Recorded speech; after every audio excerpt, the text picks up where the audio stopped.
Boa noite. Vamos, irmãos, ter o nosso tempo de prelúdio aqui, tá certo? O Cláudio vai tocar, e é um momento onde você tem de oração, um momento de você se concentrar para o momento do culto que a gente vai servir ao Senhor, tá bom? Então ele vai começar aqui, depois a gente vai fazer a leitura da palavra do Senhor.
Irmãos, vamos abrir lá no Salmo 59.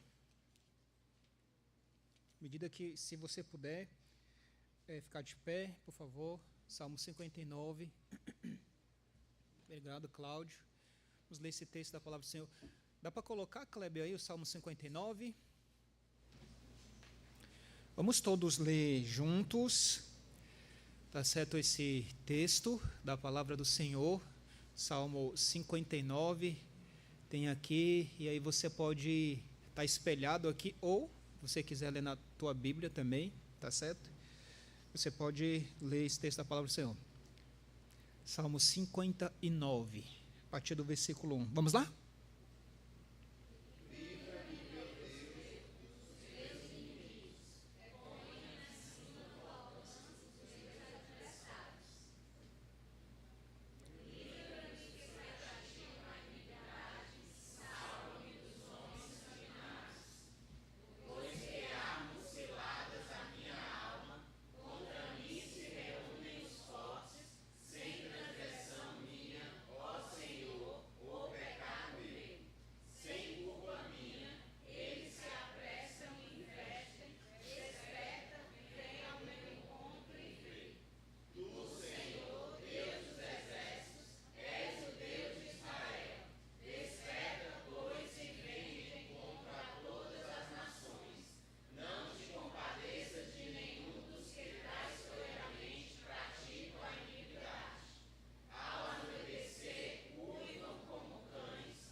Amém. Glória a Deus. Vamos orar. Nosso Deus, obrigado, Pai, pela leitura da Tua palavra.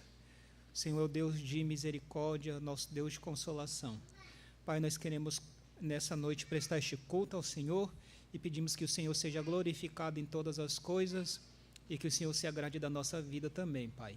Isso nós te pedimos e te agradecemos em nome de Jesus. Amém, Senhor. Pode sentar, irmãos. Os irmãos da música podem chegar aqui, por favor.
Tu és a luz que brilha sobre a escuridão.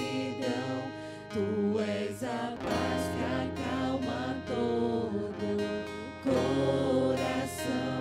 És o pão do faminto, a força do aflito.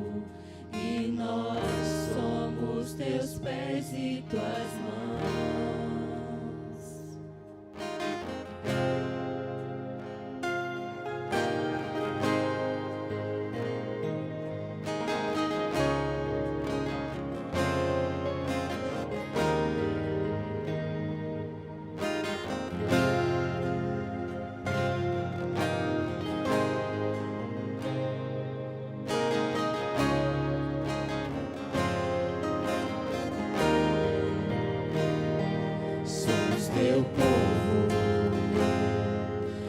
Tua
próximo cântico é gratidão, né? É uma palavra que tem que estar todos os dias falando bem forte ao nosso coração, né?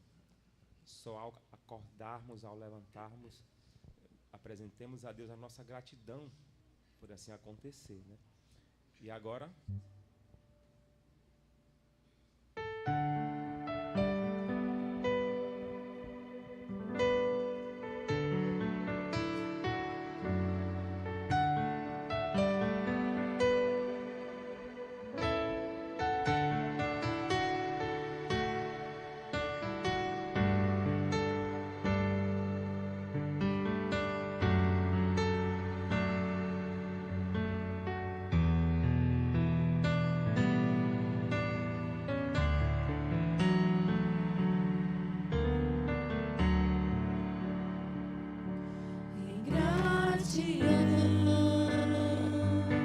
eu canto a ti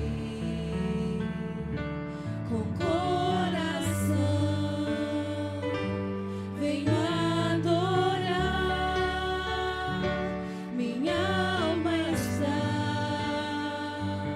bem junto a ti, és meu Senhor, meu Salvador.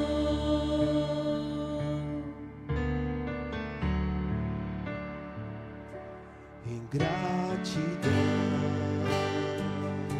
eu canto a ti com coração, venho adorar, minha alma está bem junto a ti, és meu Senhor, meu Salvador. O que darei a ti, Senhor, por tudo quanto deste a mim? Recebe a minha adoração, és meu Senhor, meu Salvador.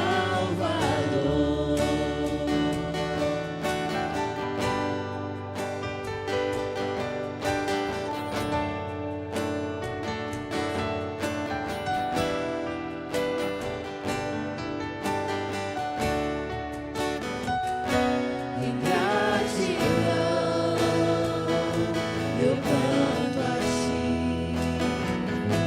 com coração, venho adorar, minha alma está bem junto a ti, és meu Senhor, meu Salvador. O que darei a ti, Senhor, por tudo quanto deste a mim? Recebe a minha adoração, és meu Senhor, meu Salvador. O que darei a ti, Senhor, por tudo quanto deste a mim? Recebe a minha adoração, és meu Senhor, meu Salvador. Recebe a minha adoração, és meu Senhor, meu Salvador.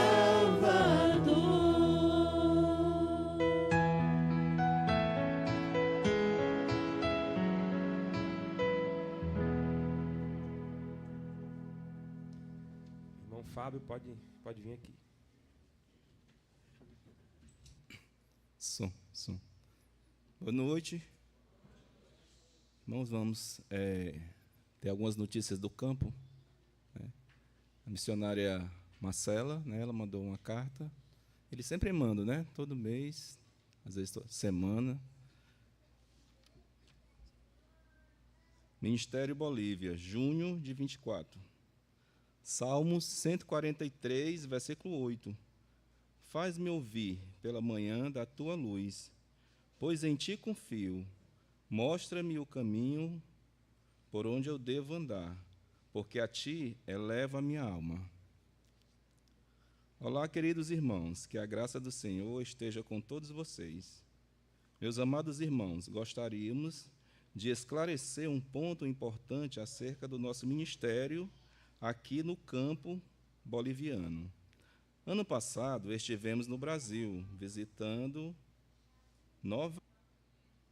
99 ministérios aqui do campo boliviano. Ano passado, estivemos no Brasil visitando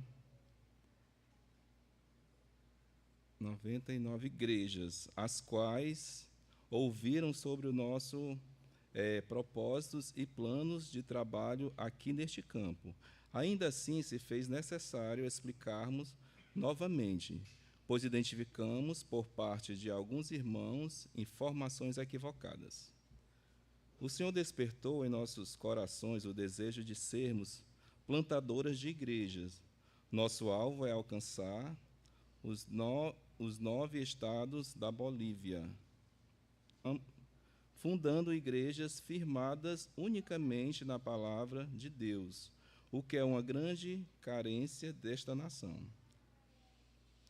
Há 7 anos, estamos apoiando a primeira igreja batista regular de Cobija. Hoje, esse trabalho tem frutificado para a glória de Deus, sob a liderança do pastor José Camero. Agora, meus amados, chegou a hora de seguir diante com aquilo que o Senhor tem posto em nossos corações. Se o Senhor nos permitir, próximo ano estaremos de mudança para La Paz, iniciar ali um novo trabalho. Desejamos ressaltar que não estamos mudando de campo. Permaneceremos na Bolívia.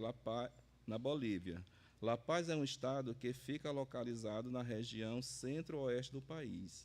Sendo assim, aqui ficaremos enquanto o Senhor nos permitir, seguindo com o propósito que Ele pôs em nossos corações. No próximo mês estaremos fazendo mais uma visita a La Paz, a fim de colhermos algumas informações antes de nossa saída definitiva. Aos que já sabem destas informações, nos perdoem por repetir tantas vezes, mas se faz necessário devido ao nosso compromisso de zelar pela obra do Senhor.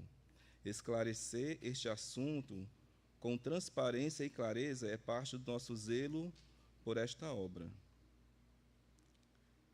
No mais, meus irmãos, orem por nossas vidas e por esta obra que o Senhor tem nos confiado. Desejamos ser usadas cada vez mais na seara do nosso Deus. Que o Senhor em Cristo cuide e guie cada um de vocês. Deus os abençoe. No amor de Cristo, missionárias Cris, Duda e Marcela. Motivo de oração. Sabedoria e santidade. Viagem para La Paz em julho. Pastor José Camero e família. Complemento do sustento e sabedoria e saúde. Salvação dos idosos do asilo e crianças do orfanato. Família Rom. Sustento financeiro, saúde e sabedoria. Futuros integrantes da equipe Josias e José Jade. Igreja de Cobija, crescimento espiritual. Salvação do povo boliviano. E mais obreiros. Pastor? Boa noite. Irmãos, pela graça de Deus, se for da vontade do Senhor, segundo semestre, o pastor José Camero vai estar aqui na igreja. já está agendado, tá certo? Não me lembro agora qual é a data, mas eu sei que ele vem, tá certo? Vai vir falar sobre o trabalho lá, relatório, tudo, e orem por isso para que Deus abençoe. Teremos também o Reinhold Federoff vai estar aqui também, os próximos meses, tá certo? Vai ser os próximos meses, tá certo? Para frente aí, depois eu passo as datas para você. E também vamos ter o pastor Genuan, também vai pregar aqui uma data, eu não me lembro essa de cabeça, mas olhem por essas coisas, para essas pessoas que vão vir para cá. Graças a Deus o Senhor tem abençoado com a graça dele, e nós queremos louvar o Senhor por isso. Temos alguns motivos de oração aí, tá certo? Então vou pedir para os irmãos voluntários, pelo menos 2, 3 irmãos para orar por esses motivos. Deixa espelhado aí, Clébio, por favor. E aí a gente vai orar por esses pedidos, tá bom? Quem são os irmãos?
Amém.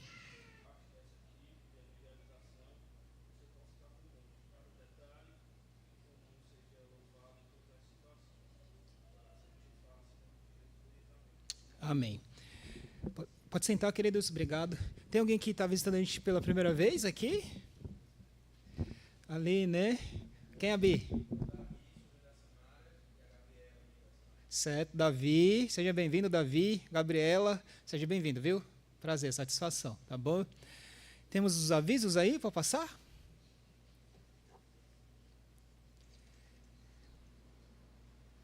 Lembrem de continuar orando pelo Boni, irmãos. Oramos por ele na Escola Bíblica Dominical. Mas lembrem de orar por ele, tá certo? Para que Deus dê restauração completa para ele, possa fortalecer. Pela Jaque também, para que Deus dê força para ela, né?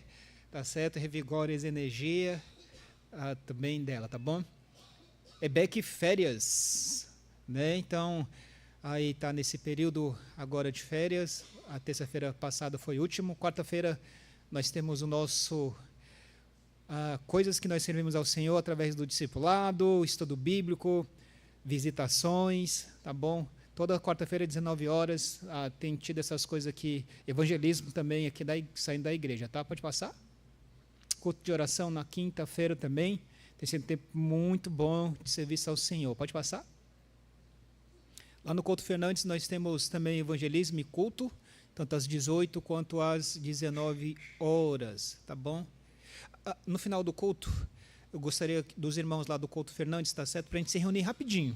Eu quero que seja bem breve mesmo. A gente precisa definir só uma coisa, tá certo? Eu queria conversar com vocês sobre como que vai ser agora lá nesse período, tá certo? Agora de julho. Pode passar? Mocidade também, orem aí, irmãos, segundo e terceiro sábado, temos tido o estudo da Palavra de Deus com os jovens. Continue trazendo o quilo, cesta do amor, servir ao Senhor para a glória dele. Pode passar? Instituto, a gente vai ter, tá certo? Então, no próximo sábado, às 17 horas, e os outros ali que está marcado também, lembre aí, só que os outros, segundo e terceiro, às 16, tá bom? Desculpa aí. Café da comunhão, né? Okay, então, primeiro domingo do mês, orem por isso, tá bom, irmãos? Pode passar? E também nós teremos ceia do Senhor, tá? Ore para que Deus nos abençoe. Mais algum? Escola Bíblica de Férias, Destemidos, né? Deus é fiel. Procura Elias, ele vai dar maiores informações aí, tá certo, para você sobre isso. Se alguém queria conversar sobre alguns outros detalhes, tá certo, mas procure ele é responsável por isso, tá bom? Pode passar? Esses são os avisos, né? Ontem nós tivemos um tempo muito bom aqui, não foi? O de aniversário da igreja, né?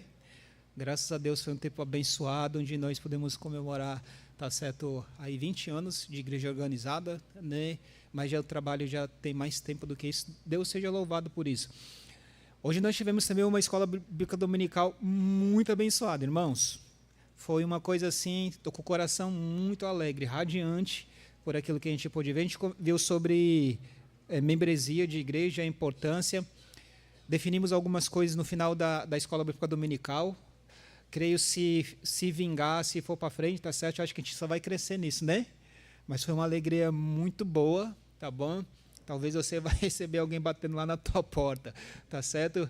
E aí receba com bom grado, gosto, tá certo? Um irmão que vai lá, tá certo? Fazer uma visitinha para você. Definimos essas coisas aqui, tá bom? Deus seja... Ah, é? Uhum.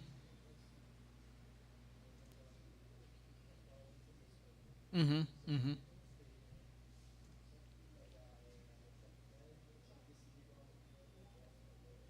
Tá certo, irmão. Vamos orar então pela irmã Neta, a cirurgia que ela vai fazer também do olho, tá? Nosso Deus e Pai, nós te louvamos, Senhor, e te agradecemos por tua graça e tua bondade que é sem fim. Queremos continuar te exaltando, te glorificando, ó Deus. Obrigado pelos cânticos. Nós tivemos o privilégio de cantar ao Senhor até aqui. Pedimos que o Senhor conduza tudo para a tua glória, Senhor. Pai, queremos continuar pedindo, ó Deus, pelo Boni, pela saúde dele, Senhor. Pedir a tua graça, a tua bondade, a restauração para o teu servo, Senhor. Fortaleça ele, dê força, ânimo, ó Deus, e pedimos para que o Senhor esteja curando ele, Senhor, restaurando completamente. Lembramos da Jaque também, pedimos forças para ela também, ó Deus, nas atividades do dia a dia, se eu possa renovar as forças da tua serva, Senhor, com a tua graça e com a tua presença. Obrigado que até aqui o Senhor tem nos ajudado, Senhor. Pai, nós queremos interceder pelo Samuel, que vai fazer essa cirurgia, Senhor. Nós pedimos a tua graça, Senhor, para que o Senhor esteja à frente de tudo, conduzindo os médicos, ó Deus, também após a recuperação, Pai, que a tua graça esteja com ele e com a família do Wesley, Senhor. Pai Santo, nós queremos também pedir, ó Deus, pela cirurgia que a irmã Neta vai fazer, Senhor, pedimos a tua graça, ó Pai, para que o Senhor esteja abençoando, esteja à frente disso tudo, ó Deus, que possa ocorrer tudo bem, Senhor, e ela consiga, ó Pai, enxergar melhor conforme a tua graça, Senhor. Obrigado, Pai, por tua bondade que é sem fim nas nossas vidas. Recebe a nossa adoração, Senhor, como nós cantamos. Pai, isso nós pedimos e te agradecemos no nome de Jesus. Amém, Senhor. Os irmãos da música podem vir aqui, por favor, irmãos.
Oremos. Senhor Deus, amado Pai, nós te agradecemos, ó Deus, por esse dia, te agradecemos por mais uma oportunidade que temos de prestar o nosso culto racional a Ti, dedicar a nossa atenção, nosso louvor, a nossa oração a Ti, com reverência e temor a esse Deus digno de toda glória, honra e louvor. Também agradeço pela vida dos irmãos que têm sido fiéis a Ti, Senhor Deus, com as suas atitudes, com suas vidas e também, Senhor Deus, com seus recursos. Entendendo que é o Senhor que é o provedor, é o Senhor que nos dá, é o Senhor que abre, Senhor Deus, com as portas do céu para as nossas vidas, nos dando força, nos abençoando, Senhor Deus, a cada dia e cuidando dos seus, porque os seus não são desamparados. Te peço, Senhor Deus, que esses recursos depositados aqui sejam usados com sabedoria e redunde, Senhor Deus, em glória, honra e louvor ao Teu nome. É o que eu te peço e te agradeço em nome de Jesus. Amém, Senhor. Podem sentar.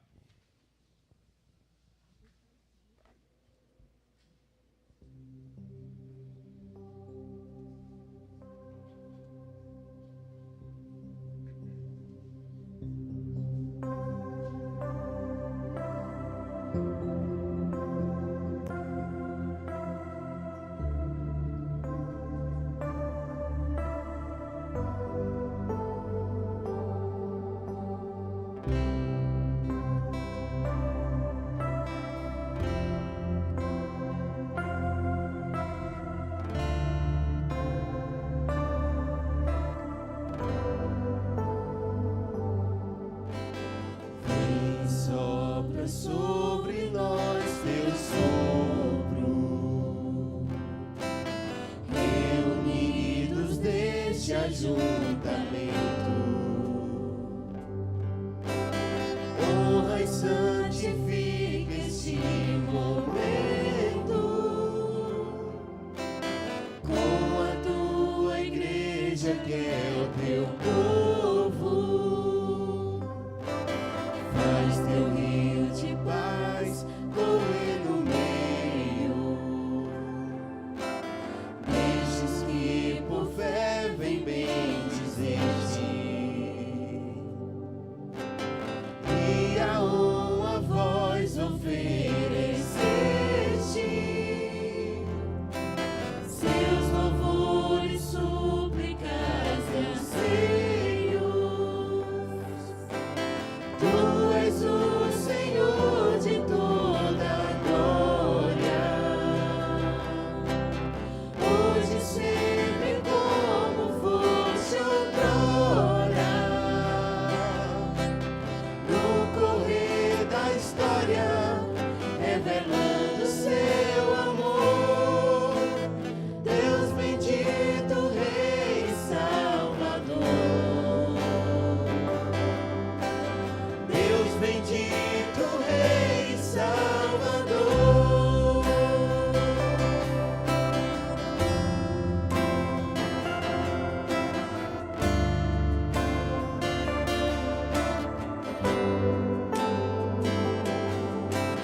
Faz teu rio de paz correr no meio,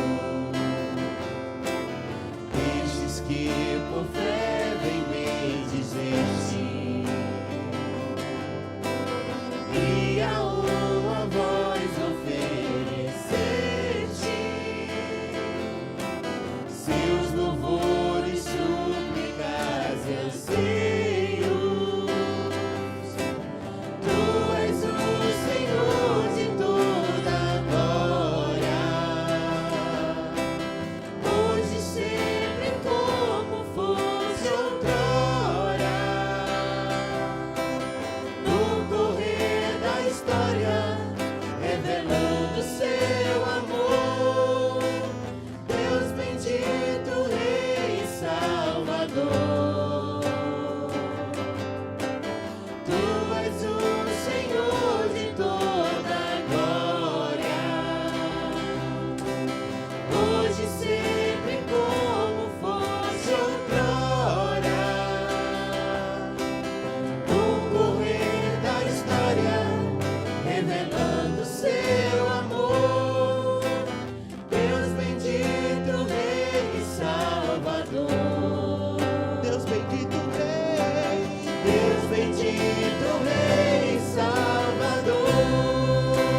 revelando seu amor. Deus bendito, Rei e Salvador.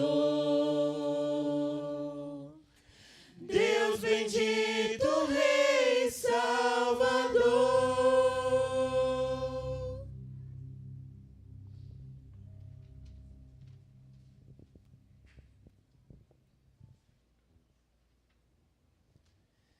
Ok, então finalizando essa parte de cânticos, adoração ao Senhor, vamos adorar o Senhor com o cântico Parece um Sonho.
Seu nome é Jesus, até parece um sonho. Valeu a pena esperar, pois minha fé não foi em vão. Ele voltou, não me deixou.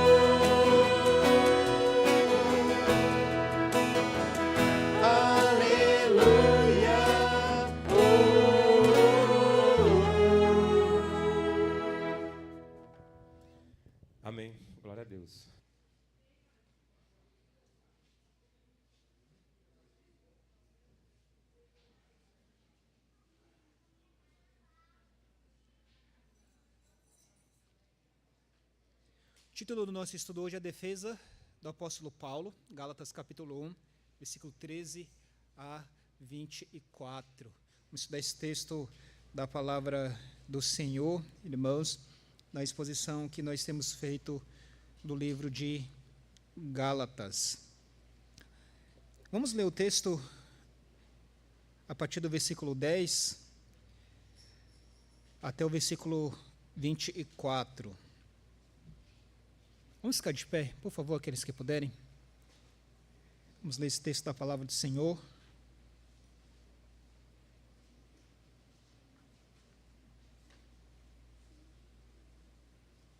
Isso vai estar um pouquinho diferente aqui, mas vai dar para acompanhar, tá?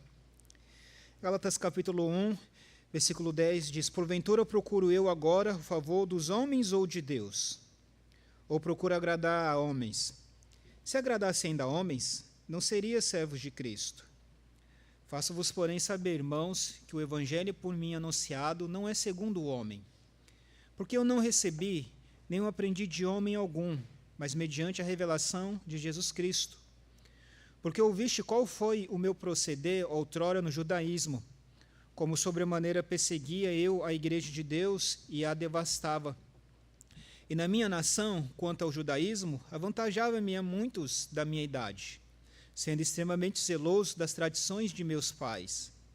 Quanto, porém, ao que me separou antes de eu nascer e me chamou pela sua graça, aprove revelar seu Filho em mim, para que eu pregasse entre os gentios, sem detença. Não consultei carne e sangue, nem subi a Jerusalém para os que já eram apóstolos antes de mim. Mas parti para as regiões da Arábia e voltei outra vez para Damasco. Decorrido 3 anos, então subi a Jerusalém para avistar-me com Cefas e permaneci com ele 15 dias. E não vi outro dos apóstolos, senão Tiago, o irmão do Senhor. Ora, acerca do que vos escrevo, eis que diante de Deus testifico que não minto. Depois fui para as regiões da Síria e da Cilícia. Não era conhecido de vista das igrejas da Judéia que estavam em Cristo. Ouviram somente dizer: aquele que antes nos perseguia, agora prega a fé que outrora procurava destruir. E glorificavam a Deus a meu respeito. Nosso Deus e Pai, nós queremos te agradecer, Senhor, pela leitura da tua santa e bendita palavra. Ó Deus, pedimos que o Senhor aplique ela no nosso coração, Senhor. Desvenda os nossos olhos para contemplar as maravilhas da tua lei, Senhor, e nos ajuda a viver para a glória do teu nome, Senhor. Pai, eu te peço para o Senhor me usar como instrumento de honra para o Senhor, para transmitir a tua palavra. Nos ajuda, Senhor, apesar de nós mesmos, da nossa incapacidade. Nós reconhecemos a nossa incapacidade, a nossa fragilidade e, acima de tudo, a nossa necessidade do Senhor, Pai. Por isso pedimos para o Senhor falar o coração de cada um aqui para a glória do teu nome, Senhor. Se nós oramos no nome de Jesus, amém. Pode sentar, irmãos.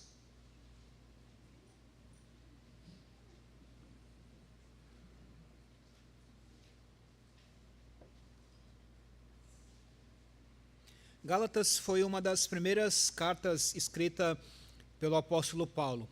Nessa carta, Paulo ele escreveu para defender o seu apostolado e também defender o seu evangelho.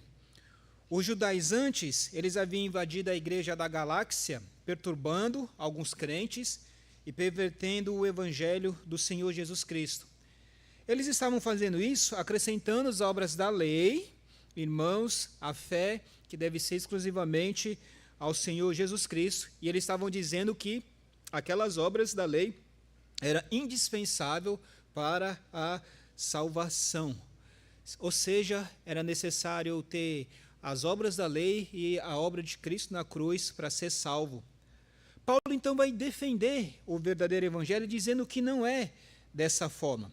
Mais uma vez, como nós vimos na carta de 2 aos Coríntios, Paulo está defendendo o seu apostolado contra os ataques dos falsos mestres. O que esses falsos mestres diziam? O que eles falavam? Eles diziam que Paulo não era um apóstolo autêntico e que a sua mensagem não era uma mensagem genuína. Eles afirmavam que o evangelho anunciado pelo apóstolo Paulo era um evangelho de segunda categoria.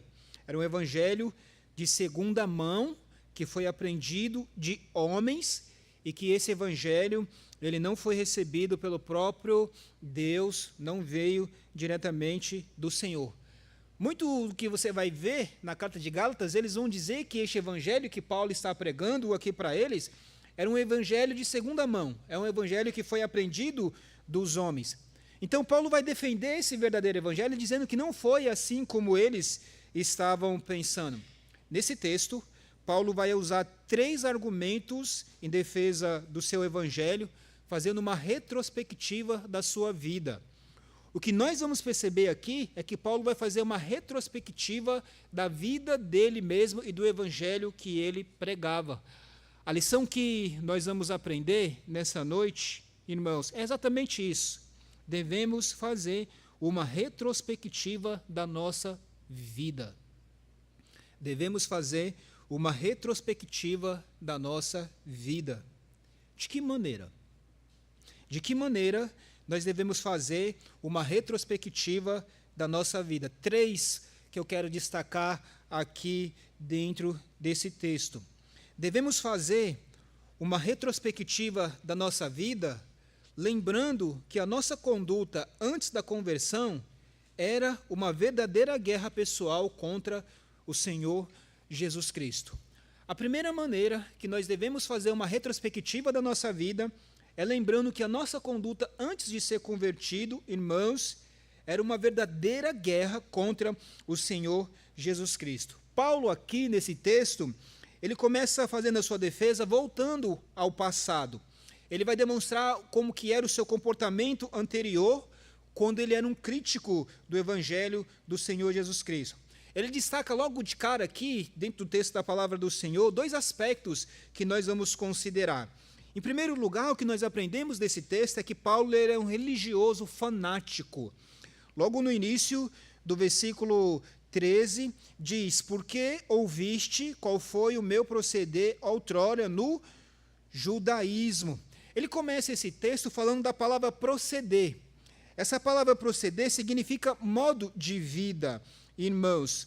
E Paulo quer ser enfático aqui para destacar o comportamento dele que ele tinha antes de se converter ao Senhor Jesus Cristo. Esse proceder dentro desse texto se refere ao estilo de vida como um todo, na área ética, na área mental e também na área religiosa. Então Paulo quer destacar aqui, irmãos, como que ele era antes de conhecer ao Senhor Jesus Cristo. Antes de conhecer o Senhor Jesus Cristo, ele era uma pessoa destacada na religião do judaísmo. É isso que nós vemos por outros textos da palavra do Senhor. Deixe anotado aí, vai para o texto de Filipenses capítulo 3, versículo 3 em diante. Filipenses capítulo 3, versículo 3 em diante. Nós aprendemos assim, Filipenses 3, 3. Porque nós é que somos a circuncisão, nós que adoramos a Deus no Espírito e nos gloriamos em Cristo Jesus, e não confiamos na carne. Bem que eu poderia confiar também na carne. Se qualquer outro pensa que pode confiar na carne, eu ainda mais. Circuncidado ao 8º dia, da linhagem de Israel, da tribo de Benjamim, hebreu de hebreu, quanto à lei, fariseu. Quanto ao zelo, perseguidor da igreja, quanto à justiça que há na lei, irrepreensível. Paulo destaca aqui, dentro desse texto da palavra do Senhor, que ele era da seita dos fariseus. E dessas seitas do fariseu, irmãos, ele era zeloso e ele era implacável. Ele deixa muito claro, dentro do texto da palavra do Senhor, como nós vamos ver, que ele era um perseguidor do evangelho do Senhor Jesus Cristo. Como se falaria hoje, Paulo, ele era um puro sangue, ele fazia parte, tá certo, ali da linhagem, e ele era um judeu puro. Como nós vemos por outra narrativa do Novo Testamento, do livro de Atos, ele nasceu na cidade de Tars, na Cilícia, e ainda quando ele era jovem, irmãos, ele foi enviado por seus pais para estudar, provavelmente em Jerusalém, para aprender, tá certo, sobre os pés de Gamaliel. Isso está registrado em Atos capítulo 22, Versículo 3, nós não precisamos ir para lá. Mas é interessante que Paulo, entre os seus compatriotas, seus parentes, ele se destacou. E ele se destacou como um bom estudante, um estudante erudito. Ele era um poliglota. Ele falava, como nós vemos pelo texto do Novo Testamento, várias línguas. Irmãos, Paulo, ele era uma pessoa de uma cultura invejável. Ele é uma pessoa, tá certo, que estudava bastante. Quando ele esteve em Atenas, lá no livro de Atos, capítulo 17, por exemplo, que era a capital intelectual do mundo, ali onde eles discutiam, nós conhecemos algumas pessoas de renome dessa época, como Sócrates, Platão, Aristóteles. Então, eram as pessoas, tá certo, que vinham dali e que tinham um grande conhecimento cultural, um grande conhecimento filosófico. E quando você estuda o Novo Testamento, Atos capítulo 17 vai falar um pouco sobre isso, Paulo cita alguns filósofos, porque ele lia sobre isso, sobre essas coisas, né? Nós vimos aí, quando ele discutia com os epicureus e estoicos, ele mesmo falava sobre essas pessoas. Quando nós lemos a carta de Tito, nós podemos ver que Paulo ele cita um filósofo do século VI, filósofo da época dele, ali como ele fala de Creta, os cretenses, está citando esse próprio poeta ali da época dele. O que a gente tem que lembrar do apóstolo Paulo antes da conversão e depois da conversão dele também? Mas é que ele era um homem de cultura. Ele era um homem conhecido, ele era um homem também, irmãos, de personalidade, ele tinha um temperamento forte, ele era um líder do judaísmo, provavelmente um rabino de qualidade, uma pessoa que era incomparável na nação dele. Quando nós passamos a ler aqui sobre o apóstolo Paulo. Então, nós percebemos logo de cara aqui, irmão, que Paulo era uma pessoa que era destacada no judaísmo, como nós vemos através desse texto de Filipenses que nós estudamos agora. Mas não somente isso. Paulo também, ele tinha um grande zelo pela tradição dos pais dele. Tradição que nós percebemos pela palavra do Senhor, por meio da educação que ele recebeu. Ele foi educado para ser um rabino, e segundo a lei, ali está certo dos seus antepassados. Vamos para Atos capítulo 22, versículo 3. Atos capítulo 22, versículo 3. Atos 22, 3. Eu sou judeu, nasci em Tarso da Cilícia, mas criei-me nessa cidade e aqui fui instruído aos pés de Gamaliel, segundo a exatidão da lei de nossos antepassados, sendo zeloso para com Deus, assim como todos vós o sois no dia de hoje. Então nós vemos aqui que ele foi educado para ser um rabino. Então ele viveu como um fariseu.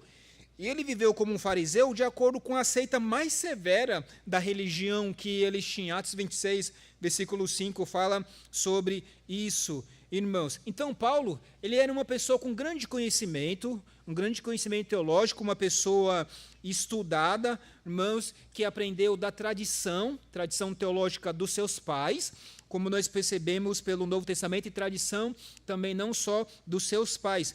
A tradição dos pais de Paulo era mais que uma tradição escrita, era muito mais do que isso, incluía também, sobretudo, um corpo de ensinamentos orais, verbais, que era passado ali, irmãos, para a família, de pai para filho ali, e isso era algo do cotidiano, tá certo, de um judeu devoto. Os pais passavam de forma oral o ensinamento para os seus filhos. O Paulo, ele fazia parte da elite intelectual. Era uma pessoa que era bastante estudada e possivelmente um membro do Sinédrio. E uma pessoa tão importante, provavelmente talvez um braço direito daqueles líderes lá, que ele recebeu autorização deles para perseguir a igreja do Senhor Jesus Cristo. Então, quando nós lemos esses textos da palavra de Deus, da palavra do Senhor, Paulo ele se revela como um antagonista implacável do evangelho do Senhor Jesus Cristo. E por que ele fazia isso? Porque ele era um judeu exemplar, ele é um fariseu, tá certo, que seguia ali a tradição das religiões dele ali, ou seja, ele era um fanático. religioso. E ele pensava que fazia essas coisas agradando ao próprio Deus, agradando ao Senhor. A primeira coisa que nós vemos no versículo 13 de Gálatas capítulo 1, irmãos, é que Paulo quer dizer como foi o proceder dele antes no judaísmo. Porque ouviste qual foi o meu proceder outrora no judaísmo. E todos esses versículos que nós falamos. Agora, qual era o comportamento dele antes de se converter? O texto diz, de versículo 13, como sobremaneira perseguia eu a igreja de Deus e a devastava. A segunda lição que nós podemos aprender de Paulo aqui é que ele era um perseguidor implacável. Um perseguidor implacável, como nós vemos no versículo 13. Este homem foi um dos maiores perseguidores da igreja. Ele mesmo se autodenominou como um insolente, um blasfemo, como um perseguidor.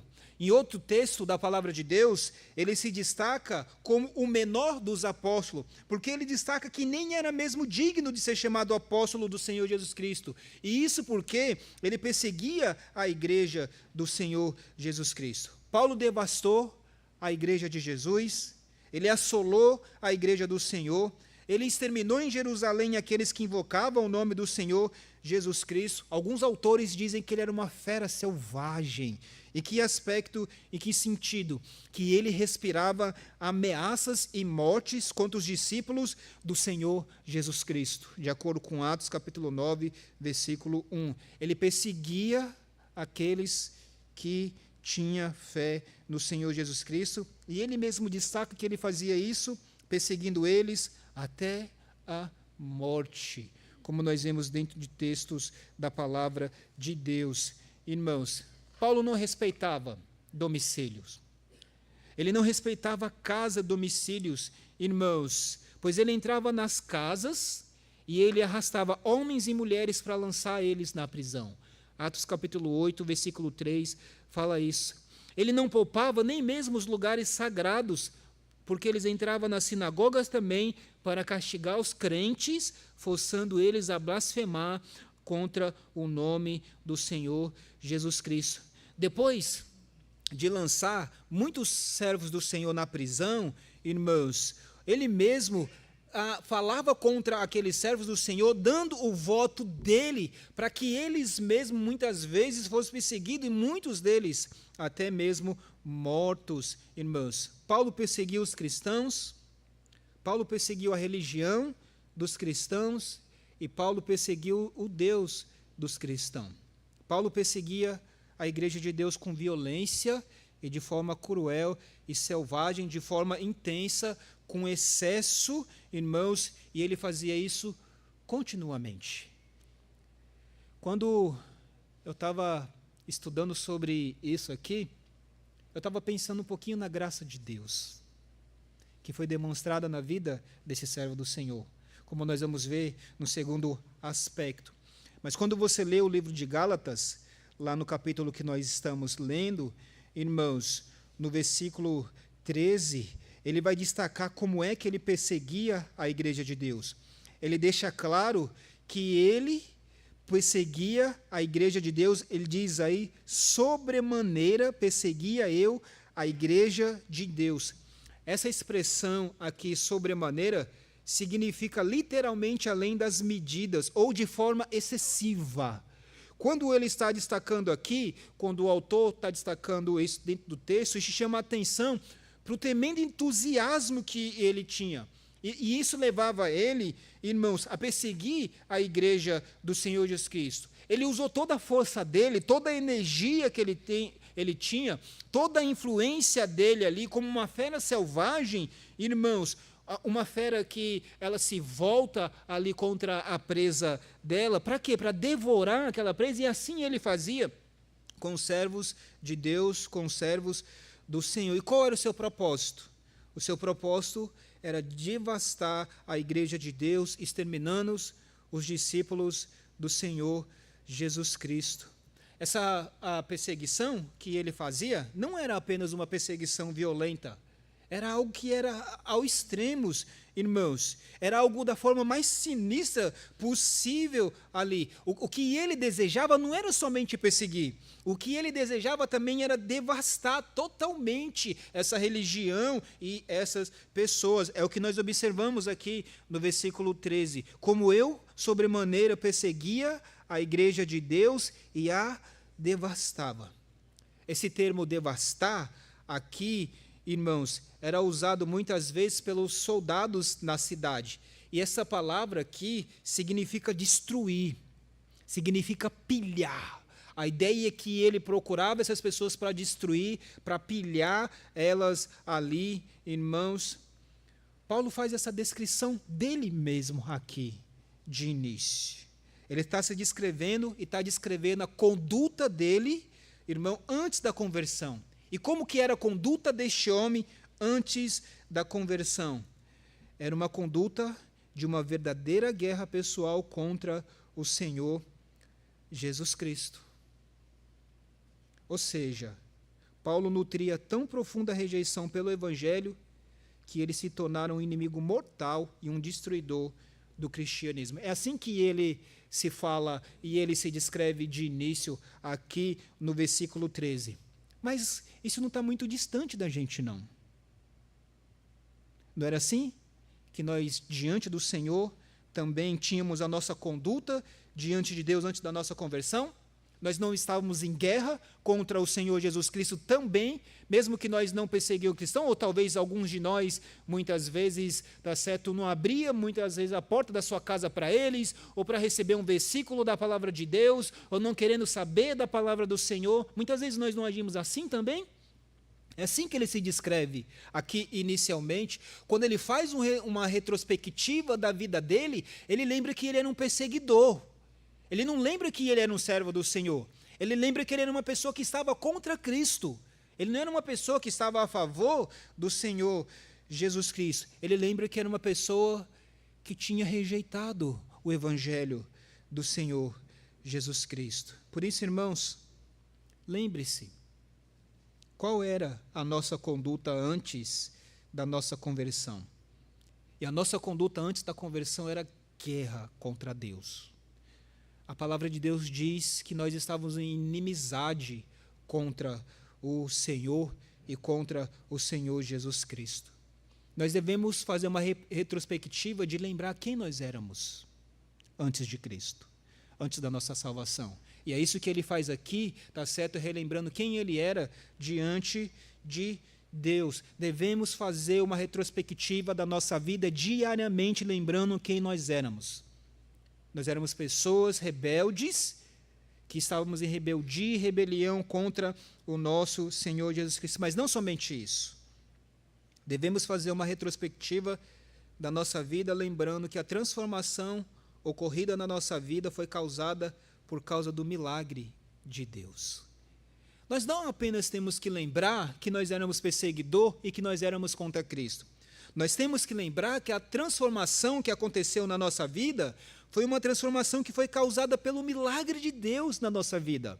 Verso 15 e 16. Então, depois de falar do seu passado, como nós vemos aqui, dentro do texto da palavra do Senhor, Paulo vai falar do presente dele agora. E ele vai falar como foi a conversão dele, irmãos. E ele quer destacar uma coisa para nós. Destaca que a transformação que foi ocorrida na sua vida não foi causada pelos judeus, não foi causada pela igreja, mas sim por um milagre espiritual que foi operado pelo próprio Deus na vida dele. Então, Paulo quer destacar que aconteceu um milagre na vida dele. E como foi que aconteceu esse milagre na vida desse servo do Senhor? Como foi que aconteceu essa transformação que foi causada por um milagre de Deus na vida dele? Em primeiro lugar, essa transformação foi causada na vida dele por causa da escolha incondicional de Deus. Porque Deus escolheu ele. Versículo 15 diz: quando, porém, ao que me separou antes de eu nascer. O que fica claro aqui dentro do texto, irmãos, foi que Deus separou Paulo. Não foi Paulo que escolheu Deus, foi Deus que escolheu ele primeiro. E ele quer deixar isso claro aqui dentro do texto da palavra do Senhor. Deus não escolheu Paulo porque Paulo tinha praticado boas obras. Ele não foi escolhido por Deus e separado ali, como nós vemos aqui, até mesmo antes dele nascer. Ele não tinha praticado alguma coisa boa. Ele não tinha nem nascido ainda, como nós observamos aqui dentro do texto da palavra do Senhor. Ou seja, a eleição de Deus não se baseia nos méritos. Não se baseou no mérito dele, não se baseia no mérito de qualquer pessoa, irmãos, pois quando Deus chamou ele, ele era um blasfemo, ele era um insolente, ele era um perseguidor, ele era uma pessoa que não queria saber de Cristo. A eleição de Deus foi incondicional. Deus não colocou condição, apenas chamou ele ali, como nós vemos, irmãos. Aliás, Deus escolheu ele para a salvação. E não foi assim também com cada servo do Senhor? Não é Deus que escolhe e elege ele para a salvação? Não foi assim com cada um de nós que estamos em Cristo? Não foi Deus que nos escolheu primeiro? Foi. Foi Deus que nos escolheu primeiro. E quando Deus nos escolheu primeiro? Quando a gente não queria saber dele. O Senhor nos escolheu quando nós não queríamos saber do Filho de Deus. Nenhum de nós queríamos saber de Cristo. Mas Deus, na graça dele, foi atrás. Porque Lucas, capítulo 19, 10, diz: porque o Filho do Homem veio buscar e salvar o perdido. Não foi assim de Gênesis 3, quando o homem virou as costas para o Senhor? Quem foi que tomou a atitude de ir atrás do homem? Quem foi que tomou a iniciativa de buscar o homem? Foi Deus. Adão, onde está? E quem é que toma a iniciativa de buscar o homem? Deus. E ele fez isso de forma, irmãos, ao enviar o Senhor Jesus Cristo para morrer na cruz pelo pecador, por nós, para que nós pudéssemos ter vida. O primeiro milagre que acontece na vida de Deus acontece por causa da escolha de Deus. Escolha incondicional. Mas não somente isso. Em segundo lugar, esse milagre espiritual, ele aconteceu, irmãos, pela chamada irresistível. Ainda no versículo 15, nós vemos: quando, porém, ao que me separou antes de eu nascer, e me chamou pela sua graça. Ou seja, o que nós vemos aqui, irmãos, duas verdades importantes. Primeiro, a eleição, ela é incondicional. E a graça de Deus é irresistível. Deus obrigou você a crer nele? Não, né? Ele não o obrigou. Mas aquele negócio foi tão gostoso, tão atraente, foi uma coisa assim tão gostosa que a gente diz assim: eu não posso ficar sem isso, eu quero isso. E foi Deus trabalhando no nosso coração, irmãos. Foi algo tão gostoso que a gente diz assim: Senhor, como que eu fiquei sem isso, tão tempo sem isso, Senhor? Como eu passei tantos anos da minha vida sem conhecer isso? E aí Deus nos chamou eficazmente, e nós nos regozijamos e nos alegramos nisso. Deus chama, e o chamado de Deus é eficaz. Todo aquele que Deus chamar eficazmente vai ao Senhor. Ou seja, o mesmo Deus que escolhe é também o mesmo Deus que chama. E como Deus chama, a sua voz é doce, é suave, é irresistível. Nós não conseguimos resistir àquela voz suave e doce do Senhor. E nós nos voltamos para esse Deus. Quando nós estudamos o Novo Testamento, existem dois chamados: o chamado externo e o chamado interno. Um é dirigido aos nossos ouvidos e o outro ao nosso coração. Nós ouvimos o Evangelho, irmãos, muitos ouvem o Evangelho e muitos ouvem o Evangelho com o próprio coração. Foi o próprio Paulo que ensinou em Romanos capítulo 8, aos que Deus predestinou, a este também chamou. E quando nós lemos no Novo Testamento, principalmente o Evangelho de João, diz o Senhor Jesus: as minhas ovelhas ouvem a minha voz, eu as conheço e elas me seguem. Você tem ouvido a doce voz do Senhor? Tem ouvido Ele te chamar? Se você não tem ouvido a voz do Senhor, porque você não é ovelha. O Senhor diz que a ovelha vai ouvir a voz do Senhor. Ainda em João diz: todo aquele que o Pai me dá, esse virá a mim, e o que vem a mim, de modo nenhum o lançarei fora. De modo nenhum o lançarei fora. Então, Paulo, ele queria demonstrar ali que a chamada dele dependia, irmãos, da eleição secreta de Deus. Ou seja, ele fora chamado pelo Senhor pela ordenação de Deus. Não foi por causa do seu próprio esforço, não foi por causa do seu próprio sangue, não foi porque ele pertencia a alguma família, irmãos, mas foi Deus que separou ele, chamando ele de forma eleitiva e separou ele, irmãos, porque ele não era digno disso. Ele mesmo não se considerava digno desse chamado do próprio Deus, irmãos. Mas Deus fez isso antes mesmo dele nascer. E ele foi separado pelo desígnio secreto de Deus. Ele não merecia misericórdia, assim como nenhum de nós merecemos.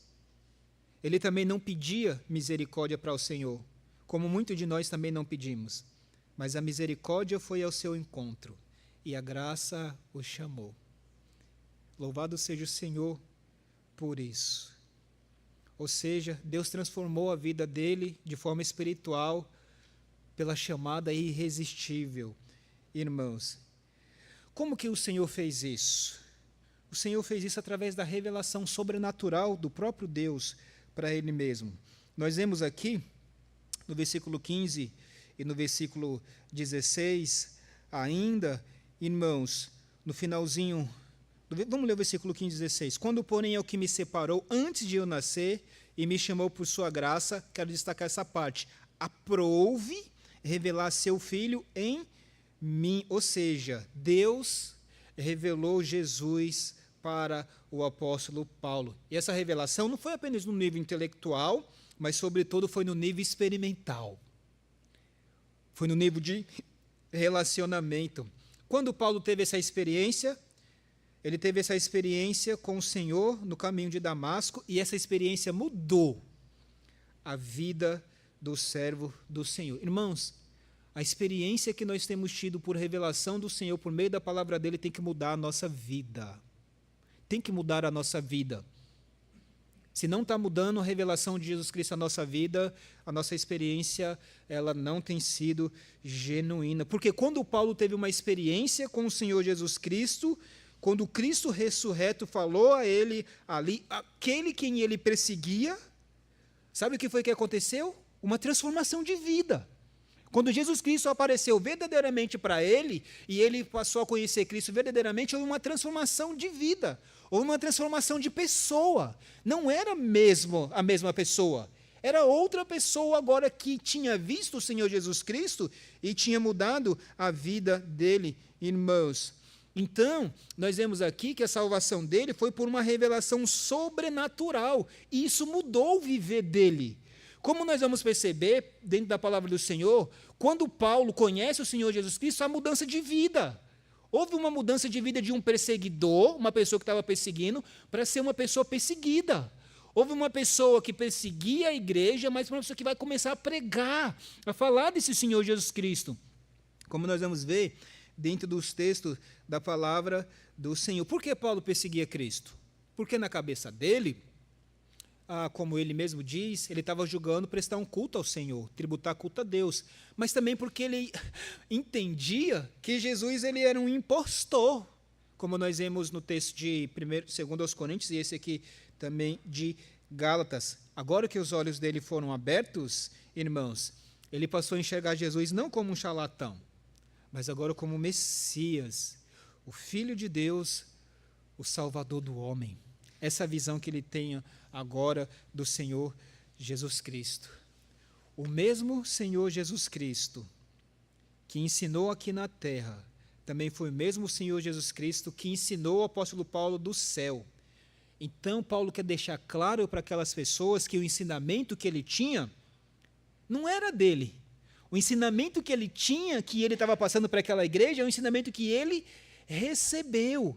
E ele recebeu esse ensinamento do Senhor Jesus Cristo. Vamos ler aí, irmãos, 2 textos. 1 Coríntios capítulo 11, versículo 23. Você não precisa ir para lá, você já conhece. Antes de tudo, vos entreguei o que também recebi.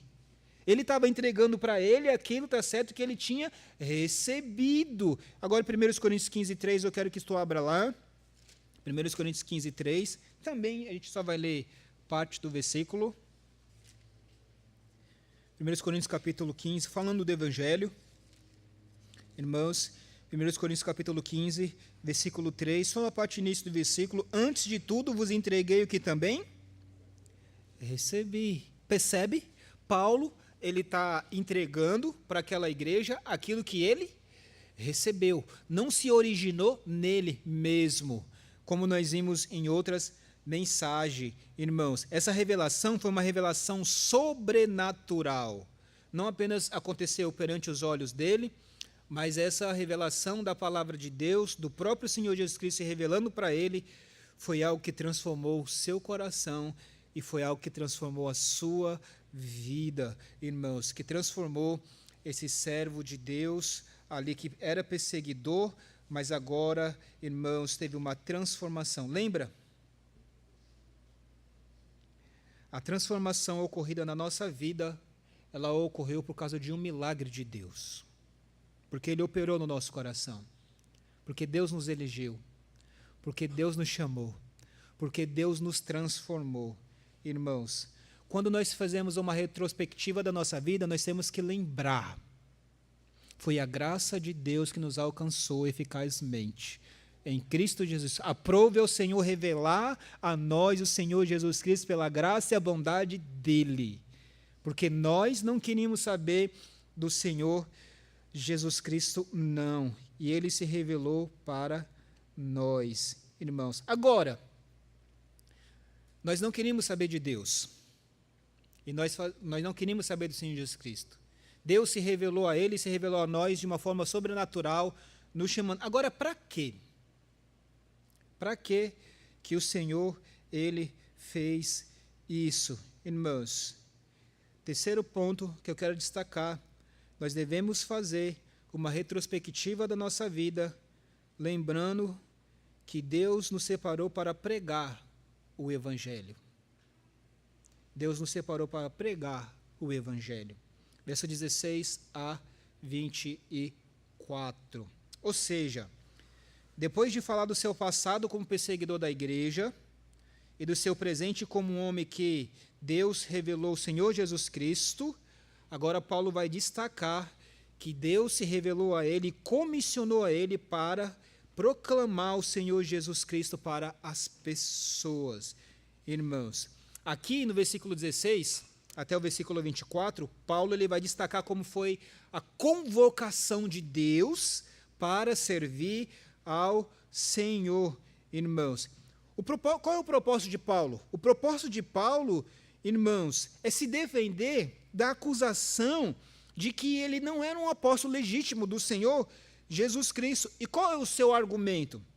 O seu argumento é que logo depois da sua conversão, ele não consultou ninguém, irmãos, para que ensinasse a doutrina para ele ali mesmo. Ele não consultou nem os outros apóstolos, ele não foi consultar nem a igreja, ou seja, a sua separação, o seu apostolado, foi por causa da comissão de Deus, do Senhor Jesus Cristo, que se revelou diretamente para ele ali.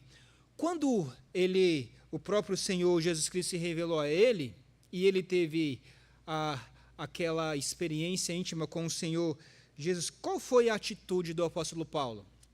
Em primeiro lugar, a sua atitude foi ficar sós com o Senhor. Em primeiro lugar, Paulo foi para a Arábia para ficar sós com Deus.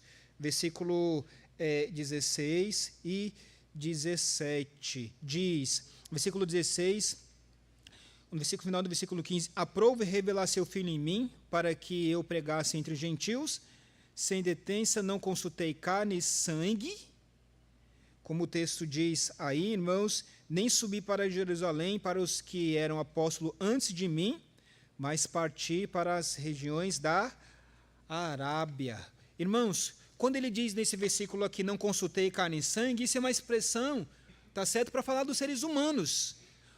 Ele quer falar de homens em geral. O que Paulo está querendo dizer aqui, irmãos, é que ninguém poderia afirmar que o evangelho dele foi entregue para ele por outras pessoas. Por quê? Porque ele não consultou essas pessoas. Ele não foi atrás dessas pessoas. Ou seja, Paulo, antes, ele era um fariseu, como nós sabemos pela palavra do Senhor. E na cabeça dele era um fariseu que tentava agradar a Deus pela justiça própria, por suas boas ações, as suas boas obras. Ele acreditava que ele seria aceito por Deus ali por causa da religiosidade dele e por causa da bondade dele, das boas obras que ele realizava. Mas ele entendeu que isso era um auto-engano, irmãos. E foi um auto-engano porque nessa perspectiva ele procurava destruir a igreja do Senhor. Mas logo depois que Cristo apareceu a ele e ele se converteu, sabe o que ele quis? Ficar sós com o Senhor. Ele quis ficar sós com Deus, como nós vemos no versículo 16 e 17. Neste momento aqui da vida dele, que foi um momento de crise para ele. Você concorda que foi um momento de crise? Por que foi um momento de crise? Tudo aquilo que ele acreditava desmoronou. Tudo aquilo que ele acreditava caiu por terra. Ele teve uma crise naquele momento ali. Nas coisas que ele estava acreditando, ele estava vendo que aquilo ali não era algo real, não era algo verdadeiro, irmãos. E aí, neste momento de crise dele, ele se aproxima do Senhor. Ou seja, neste momento, ele não sentiu a necessidade de buscar a orientação humana, mas ele sentiu a necessidade de buscar a presença de Deus. O que a gente faz no nosso momento de crise? Muitas coisas, né? Mas a gente deveria, em primeiro lugar, buscar a presença de Deus. A presença do Senhor. Ele entendeu que ele precisava de um momento de quietude, de um momento de solidão, porque ele precisava reorganizar os conceitos dele, os valores dele, o ensinamento dele.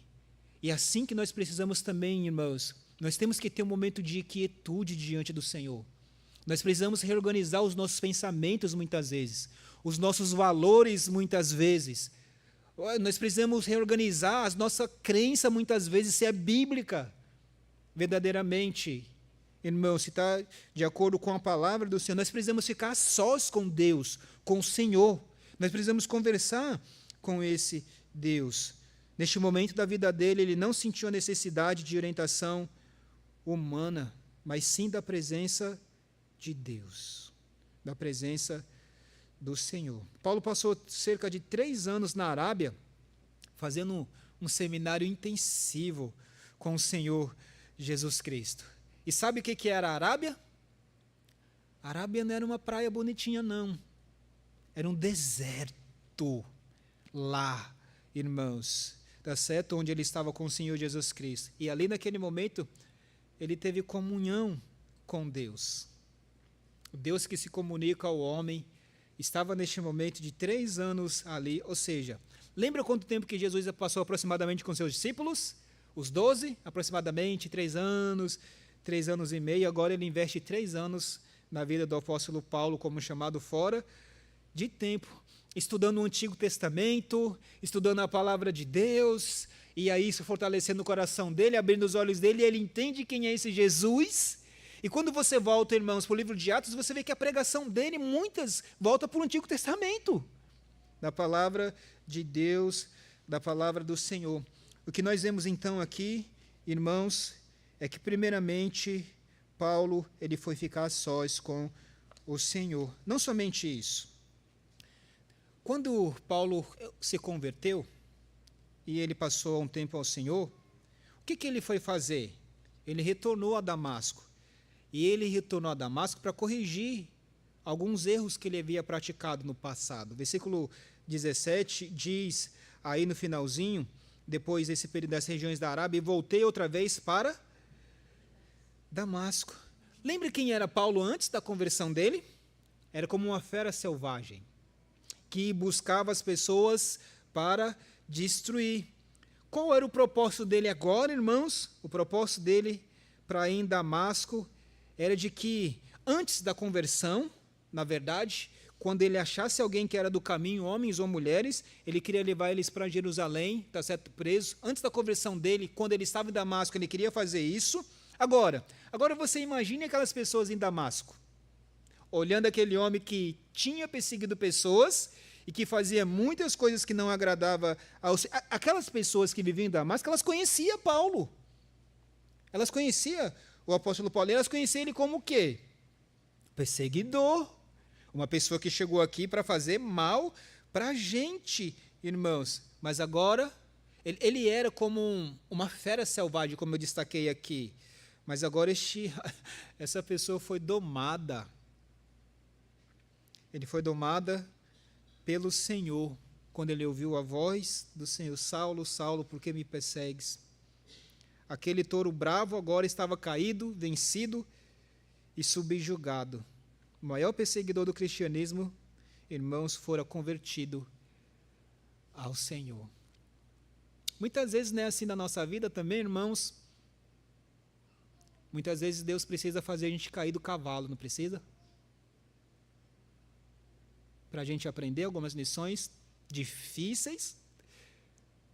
Deus precisa agir assim, muitas vezes, para a gente, né? Quem ouviu os testemunhos ontem, né? Belo pode aprender muito disso.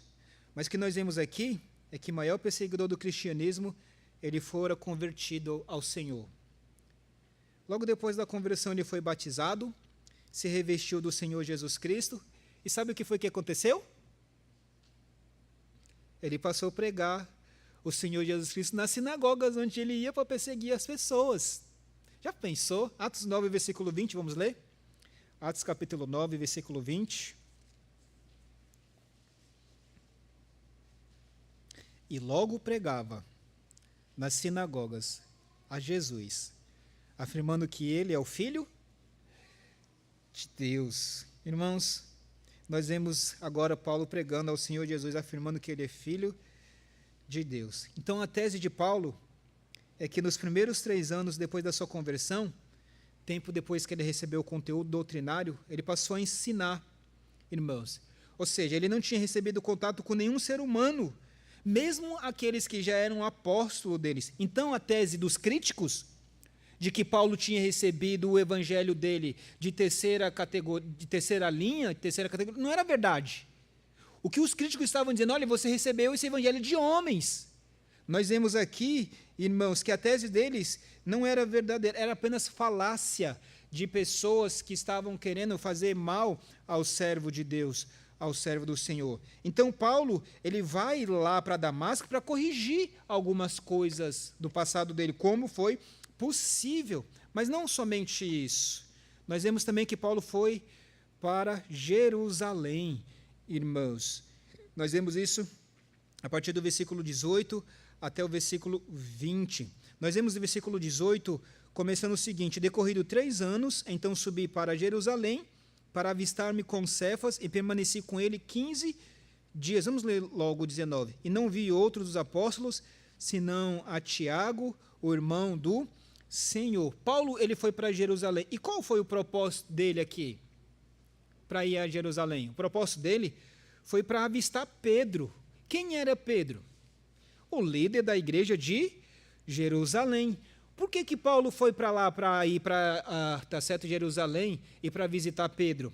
Porque Paulo queria mostrar que o evangelho que ele estava pregando, irmãos, não estava em desarmonia com o evangelho que Pedro estava pregando. Houve muito no início dessa igreja essa briga, que aparentemente um evangelho que Paulo estava pregando, um evangelho que Pedro estava pregando, que um estava atrás de uma coisa, outro... Não era isso, irmãos. Então, o que ele quer deixar claro com essa visita que ele vai lá, é que o evangelho que ele estava pregando estava em plena harmonia com o evangelho que Pedro estava anunciando.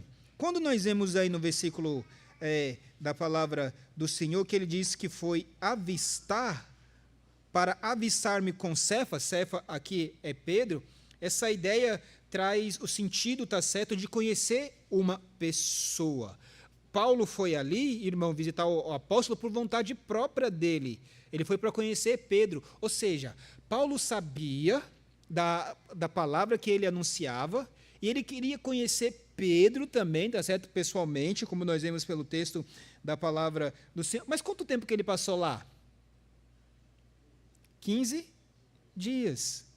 E o que nós vemos dentro do texto da palavra do Senhor? Que ele, de acordo com o versículo 19, não vi outro dos apóstolos, não Tiago, o irmão do Senhor? Nós não sabemos. Alguns dizem que é porque talvez ele estava em viagem missionária, não estava presente lá, porque por isso que Paulo não conseguiu ver ele ali, irmãos. Mas o que nós queremos destacar aqui é que o tempo que ele passou lá em Jerusalém com Pedro e não viu mais outras pessoas foi um tempo insuficiente para que ele aprendesse o evangelho que ele estava pregando para aquelas pessoas.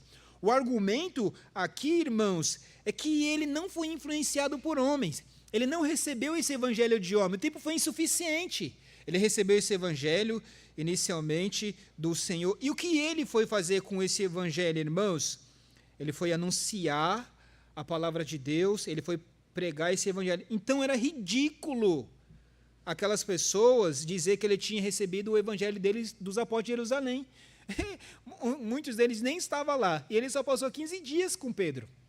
Era ridículo essa acusação que eles estavam fazendo. Mas nós lembramos que esse servo do Senhor foi para lá, e ele depois, irmãos, o texto da palavra de Deus diz que ele foi para a Cilícia, e finalizando aqui no versículo 22 a 24, sabe o que nós percebemos dentro do texto da palavra do Senhor? Quando Paulo chega na cidade da Cilícia, e aonde ele chegava, e ele anunciava ele anunciava a palavra do Senhor, a mensagem de salvação, sabe o que acontecia?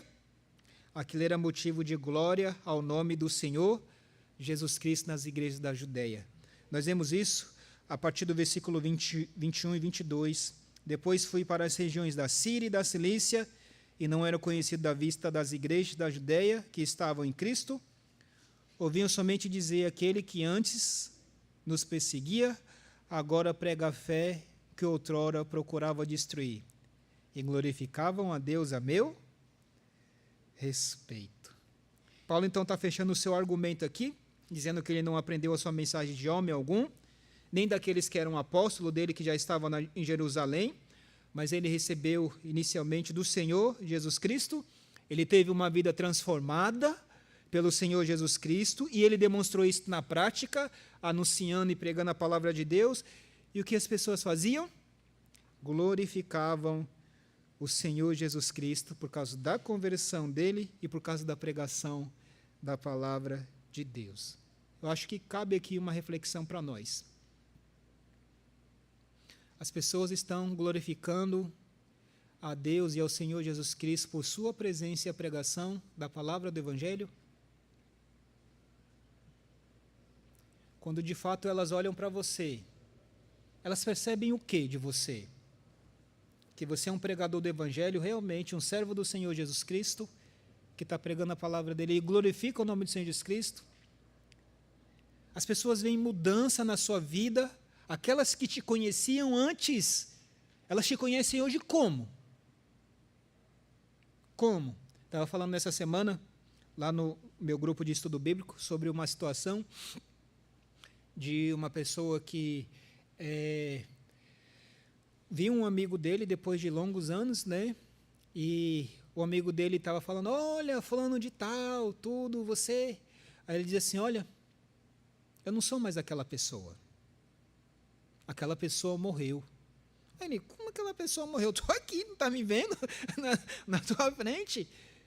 É porque eu fui transformado pelo Senhor Jesus Cristo. Eu fui transformado pelo Evangelho do Senhor Jesus Cristo. Aquela pessoa festeira, farrista, não existe mais. Agora eu sou um servo do Deus Altíssimo, um servo do Senhor. Como é que as pessoas olham a sua vida? Elas olham como uma pessoa transformada? Aonde você chega, você faz a diferença, como nós vimos ontem? Você faz a diferença salgando ali? Você faz diferença, as trevas fogem? Ou está tudo igual? Ou está tudo igual? Qual é a diferença que você faz e eu faço? Aonde nós estamos? As pessoas veem que nós somos servos do Senhor Jesus Cristo, elas estão glorificando a Deus, irmãos, ao nosso respeito, diz, olha, aquela pessoa ali que eu vi era daquele, mas ela não é mais. Elas podem ver isso da nossa vida? Elas podem glorificar Deus pela pregação desse evangelho verdadeiro do Senhor? Era esse evangelho que Paulo anunciava, o verdadeiro evangelho. O evangelho crido por judeus e combatido pelos falsos mestres judaizantes. Irmãos, o que Paulo diz em Gálatas capítulo 1, versículo 13 a 24, pode ser resumido da seguinte forma: fanatismo, irmãos, antes da sua conversão, a iniciativa divina de Deus na sua conversão, e depois o seu isolamento e comunhão com o Senhor, sua ida para Jerusalém, mas depois uma pessoa que pregava a palavra do Senhor. Tudo isso contribui para provar que a mensagem dele não era humana, é divina. Que aquelas pessoas estavam enganadas, iludidas quando estavam acusando ele.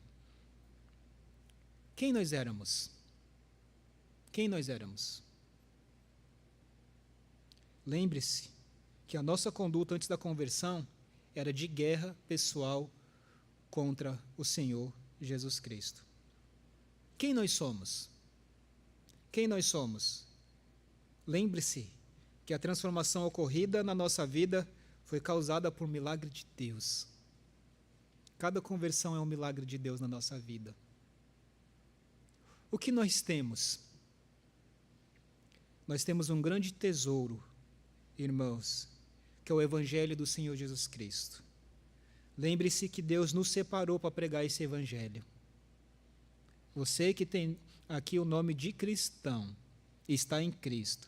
Deus separou você para pregar esse Evangelho para outras pessoas. Não separou os anjos.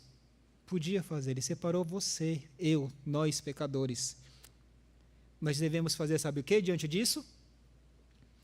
Glorificar a Deus ao nosso respeito.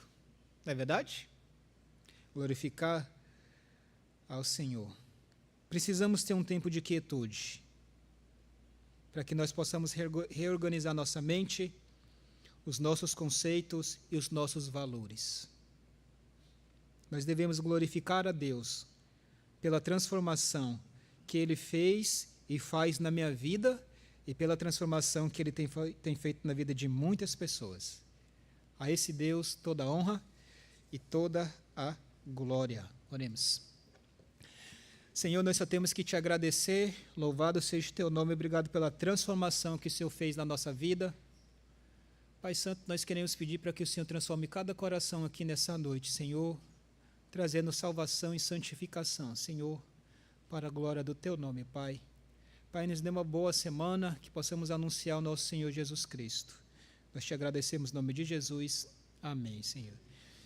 Obrigado, irmãos. Boa noite a todos. Boa semana. Deus abençoe.